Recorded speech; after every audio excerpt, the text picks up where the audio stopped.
Vamos lá, o que é verbete? A estrutura de um verbete, eu já disse para vocês que qualquer gênero em si, ele é definido como uma estrutura, um moldezinho, um modelinho. Então, a receita para eu fazer um verbete é a seguinte.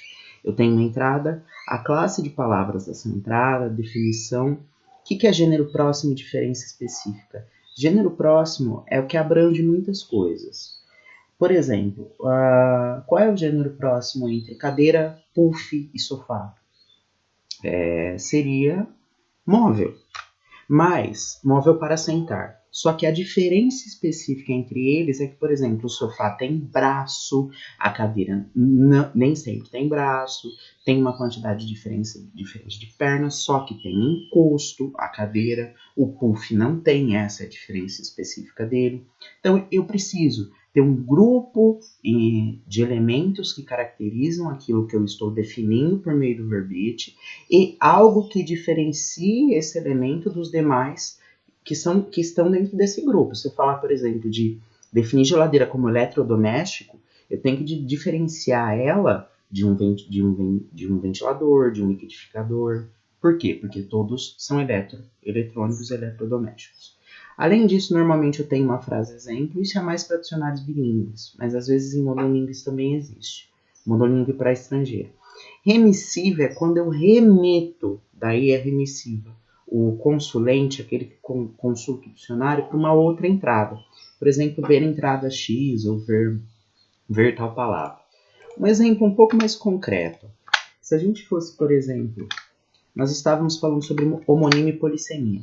Se eu fosse, como um dicionário, colocaria duas palavras que têm a mesma expressão, elas têm o mesmo nome, mas elas têm significados que não têm a mínima relação. Como manga, que é o que não tem nessa camisa, e a fruta. Eu vou colocar sobrescrito uma primeira manga e embaixo desse uma segunda, porque são palavras diferentes que, por ou origem da língua, ou mesmo algum acaso, acabam tendo o mesmo nome. Mas são duas entradas no léxico, não é uma só. Porque os sentidos não são semelhantes. O sentido do que complementaria essa roupa não tem nada a ver com a fruta. Então, em um eu vou ter a manga, olha aqui, a entrada, a classe dela e a definição. Num verbete, as coisas estão condensadas para caber dentro da estrutura que eu mostrei para vocês, que é essa. Que é essa aqui. Como condensadas, Iago? Condensadas no seguinte, porque em vez de eu falar aqui uma primeira palavra, manga, é um substantivo feminino que significa parte de camisa, vestido ou vestimenta, eu condenso toda essa explicação para simplesmente uma definição assim. Tá, manga, SF, que é uma condensação de substantivo feminino, parte de camisa, vestido. E o CF é uma condensação de conferir. Isso aqui é remissiva. Conferir manga 2, que é a segunda palavra. SF, outra condensação, fruto da mangueira. Uma outra questão que é digna de nota, que a gente precisa estudar, é como um dicionário colocaria um único elemento do léxico que tem muitos sentidos. Normalmente isso aparece assim. Cada sentido vai aparecer com um número em negrito. Então, esse é o primeiro sentido da palavra cabeça, esse é o segundo. Não falei para vocês que todo verbete tem condensações? Então, o que está condensado aqui é a explicação seguinte. O substantivo feminino cabeça em português tem dois sentidos, sendo que o primeiro deles é parte do corpo acima do pescoço e o segundo deles é um substantivo masculino que significa líder de algum grupo. Exemplo, cabeça da operação. Eu condenso toda essa explicação numa definição. E aí que faz sentido também nós termos começado o ano vivendo de gêneros e tipos textuais. Porque o verbete ele está muito mais próximo de uma definição do que uma explicação. Ele define. É bem assim, pá, o que é? É isso. Não é uma explicação. Eu condenso toda uma explicação numa definição de dicionário. Essas coisas aqui embaixo são subentradas. O que é uma subentrada? Entrada é a palavra pela qual você entra no dicionário para procurar alguma coisa. Se um estrangeiro, por exemplo, não soubesse o que significa cabeça, ele iria entrar no dicionário pelo C e iria na entrada cabeça. Aí ele vai ler o que é. Dentro dessa entrada, eu tenho subentradas.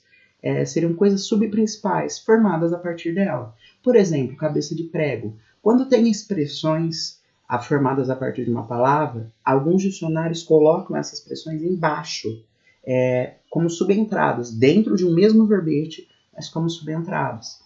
Como aqui, cabeça de prego significa, literalmente a cabeça do prego. É uma metáfora, mas assim, é a parte de cima do prego. E cabeça de alho é o conjunto dos dentes de alho, forma uma cabeça. Uma outra coisa que é relevante de falar seria, por exemplo, alguns dicionários, eles são enciclopédicos, sobretudo dicionários de línguas indígenas como esse aqui. Esse aqui é um dicionário que está na dissertação de mestrado da Juliana Mondini. Se vocês quiserem acessar depois, está lá. Ela fala sobre a culinária dos índios Jurum. E o que ela coloca nesse verbete, por exemplo, ó. Assaúma que é um nome comum, significa mandioca peneirada. Ela coloca uma imagem e informações enciclopédicas. Por que eu não tenho só uma definição? Porque é importante para que nós, que não somos indígenas, entendamos qual é a relevância dessa mandioca para os índios. Então ela explica parte de um processamento da mandioca, separada das cascas e partes duras, prensada e peneirada, polpa processada de mandioca brava. Esse aqui vai ser menos condensado. Aqui também eu tenho a remissiva, ó.